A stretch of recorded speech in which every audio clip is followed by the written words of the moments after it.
Times FM 90.6 मा सिने यात्रा, विश्व सिनेमामा हाम्रो नजर। सिने यात्रा, सिने यात्रा। आज हामी एउटा landmark film for Nepali movie industry जुन चाहिँ यो डेकेडमा नै रिलिज भएको थियो, द ओन्ली नेपाली फिल्म जसले चाहिँ सबसे बढी पैसा कमाउन सफल भएको छ फरेन टेरिटोरीमा।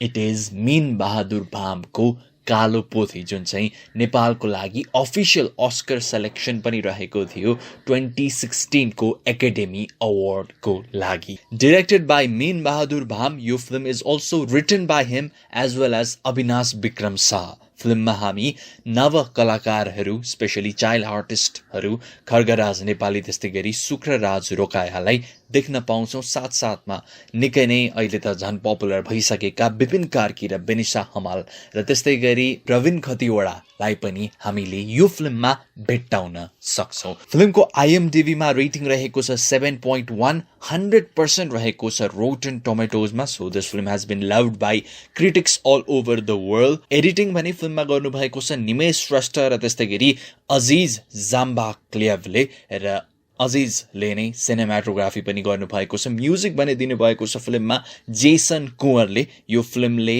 बेस्ट फिल्म पनि जित्न सफल भएको थियो भेनिस इन्टरनेसनल फिल्म फेस्टिभलको क्रिटिक्स विकमा। यो film is still not released on different digital platforms, maybe because यो फिल्म अझै पनि डिफरेन्ट फेस्टिभल सर्किट्सहरूमा थ्रु आउट द वर्ल्ड नै चलिरहेको छ। अझै पनि यो फिल्मले पैसा कमाइरहेको छ। It is one of those exceptional films जुन चाहिँ अनलाइनमा पनि छैन र रिसेन्ट रिलिज पनि होइन। तैपनि I really wanted to talk about Kalo Pothi because we talked about it on our best of the decade list as well. तर हामीले यो फिल्मलाई मजाले स्थान भने दिन पाइरहेका थिएनौँ सिने यात्रामा कुराकानी गरेर। सो कारणले गर्दाखेरि आजको एपिसोडलाई भने त्यो उपयुक्त समयको रूपमा मैले लिएँ to talk about this very very important film in Nepali movie industry. यो रेडियो नेपाल हो। सबभन्दा पहिले यस प्रसारणका मुख्य समाचार। सरकार र माओवादी बीच दोस्रो चरणको शान्ति वार्ताका लागि गृह कार्य जारी। श्रीबास महाराजाधिराज आजदेखि मध्यपश्चिमाञ्चल विकास क्षेत्रको भ्रमणका लागि त्यसतर्फ सवारी।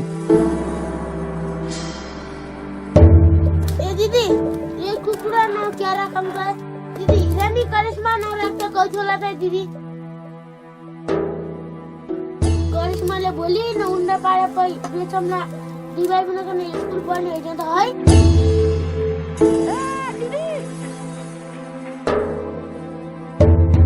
कुकुर बाहिर फाल्दै गयो तर गाला हाल्न सोध्काउला। ए कुकुर रात बाहिर छ भने गर्न मेरो बाले बेचिहाल्छ।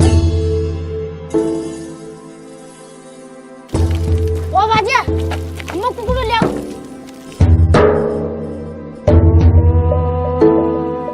कुकुर म कति खाइसक्यो।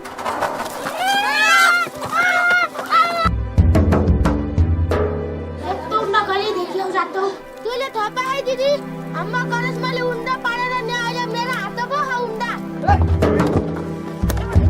बित्ता कसम बाबा मैले निलुका छे। Don't forget me from Durga. मलाई पनि अंग्रेजीमा बोल्नु सिकाइदियो।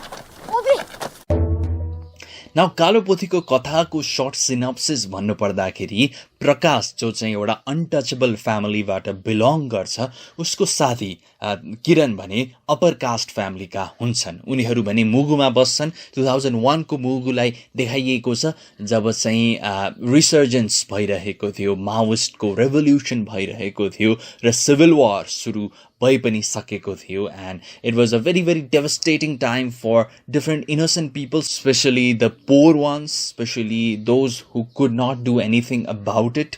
र प्रकाश र त्यस्तै गरी Kiran were very much innocent. उनीहरूलाई चाहिँ यसको बारेमा खासै केही थाहा हुँदैन। प्रकाश आफ्नो बुबा र दिदीको साथमा बसिरहेको हुन्छ र दिदी भने त्यही रेभोल्युसनमा समावेश हुन एक रात प्रकाशलाई छाडेर, उनको बुवालाई छाडेर जान्छन्। र छाड्दाखेरि भने प्रकाशलाई एउटा पोथी, कुकुरा छाडेर गएकी हुन्छन् तर पछि गएर भने त्यो कुखुरालाई बेच्दिन्छन् उनको बुवाले र त्यसपछि प्रकाश र त्यस्तै गरी किरण मिलेर भने त्यो पोथीलाई चाहिँ खोज्न हिँड्छन् के उनीहरूले त्यो पोथी प्राप्त गर्छन् त र प्राप्त गरिसकेपछि पनि कस्तो किसिमका कन्सिक्वेन्सेसहरू उनीहरूले फेस गर्नुपर्ने हुन्छ र साथसाथमा प्रकाश र किरणको फ्यामिली लाइफमा सिभिल वारले कस्तो किसिमको इफेक्ट गर्छ यही सम्बन्धित चलचित्र रहेको छ कालो पोथी Now, Kalo Pothi is made by a debutant filmmaker.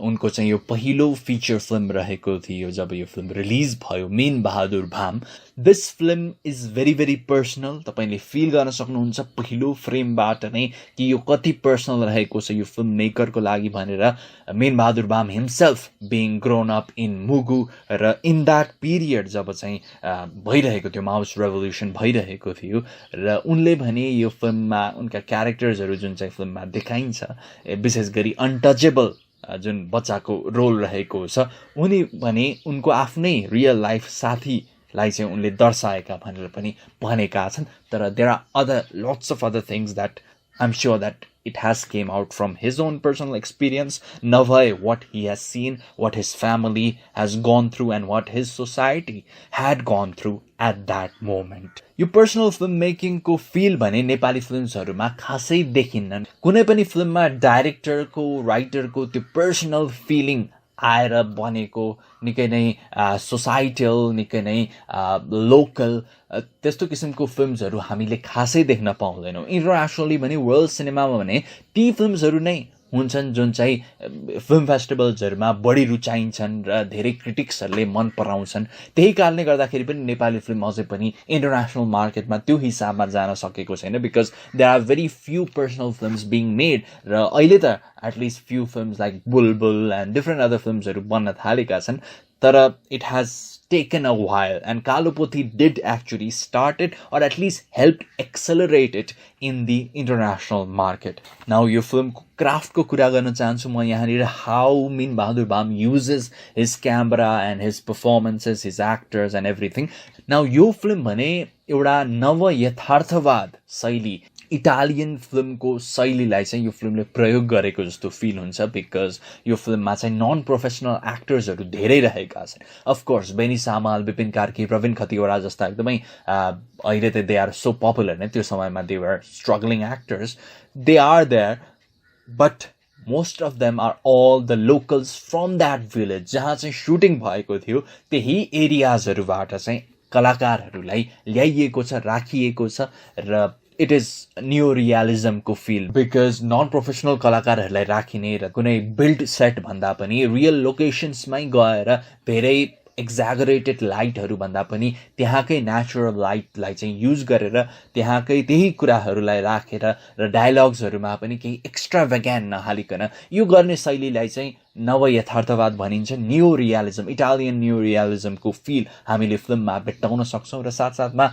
धेरै किसिमका पोएटिक मोमेन्ट्सहरु पनि फिल्ममा रहेका छन् जुन कुराहरुले चाहिँ फिल्म मेकर्स लाइक रोबर्ट ब्रोसान त्यस्तै गरी आन्द्रे तार्कोस्की र अब्बास किरोस्तामीको पनि याद दिलाउँछन् अब यी फिल्म मेकर्सहरुको बारेमा हामीले खासै सिने यात्रामा कुराकानी गरेका छैनौं तर we will be talking about them in the future अब हामीले यस्तो किसिमको शैलीलाई अलिकति स्लो फिल्म मेकिङ अलिकति बोरिङ फिल्म मेकिङ पनि भन्न सक्छौं तर वी हैव टु नो कि बोरिङ र स्लो भनेको एकदमै रिलेटिभ कुरा रहेको छ हामी त्यो फिल्म भित्र वा हामी त्यो कला भित्र छिरिरहेका छौं हामी इन्जोय गरिरहेका छौं भने हामीलाई बोरिङ लाग्दैन हामीलाई स्लो लाग्दैन हामीलाई क्वाइट नर्मल लाग्छ र क्वाइट अर्ग्यानिक लाग्छ तर यदि हामी त्यो फिलमा चाहिँ गइरहेका छैनौं त्यो सेटिङमा जान सकिरहेका छैनौं त्यो आर्टलाई चाहिँ मजाले चाख्न सकिरहेका छैनौं भने it is not that the film is boring it's not that the film is not entertaining it is because we have not been able to go there as a viewer of course म यो भनिरहेको छुइनँ कि सधैं भ्युअरले गर्दाखेरि नै film boring हुन्छ of course फिल्म मेकरको पनि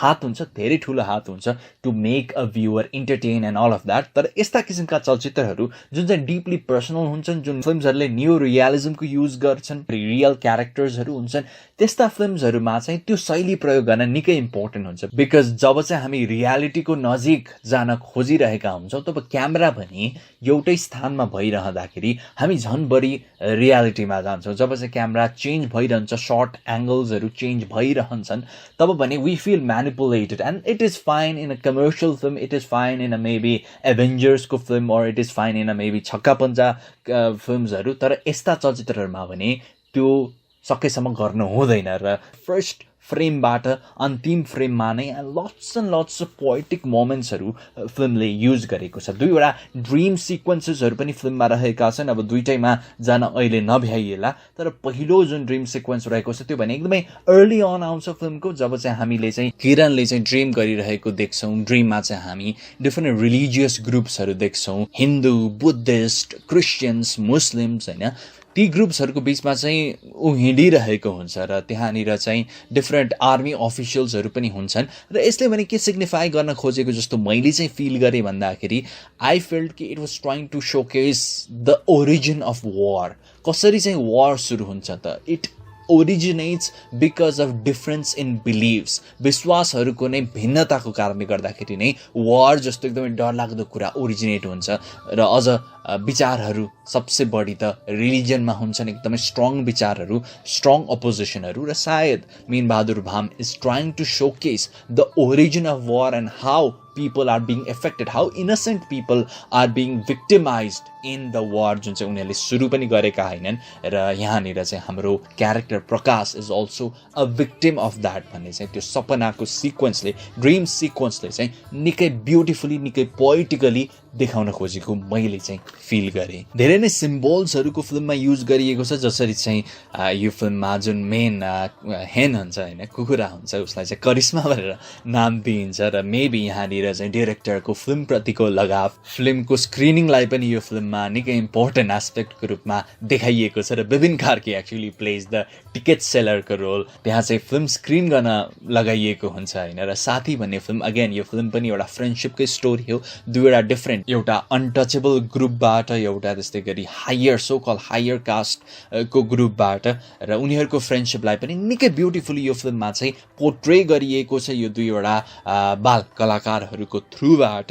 र आई हेभ टु से कि they have done very very well. पर्फर्मेन्सेसको कुरा गर्नु पर्दाखेरि आई थट कि both of them really went to the role and didn't really feel manipulated. They didn't feel कि डिरेक्टरले चाहिँ उनीहरूलाई कन्ट्रोल गरिरहेका छन्, उनीहरू आफै जीवन्त छन् भन्ने फिल चाहिँ मैले गरिरहेको थिएँ। तर आई हेभ टु से कि few other non professional actors did feel a bit odd, did feel कि मेबी अलि अरू कलाकारहरूलाई राखिएको भए सायद बेटर हुन्थ्यो होला।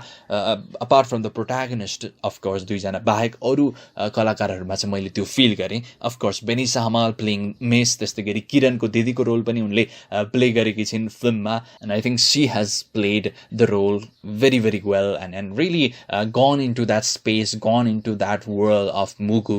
र उनको त्यो एक्सेन्टमा कन्ट्रोल पनि मलाई निकै राम्रो लाग्यो। त्यस्तै गरी विपिन कार्की, वाट अबाउट हिम, होइन, जितको क्यारेक्टरमा उनी रहेका छन् टिकट सेलरको।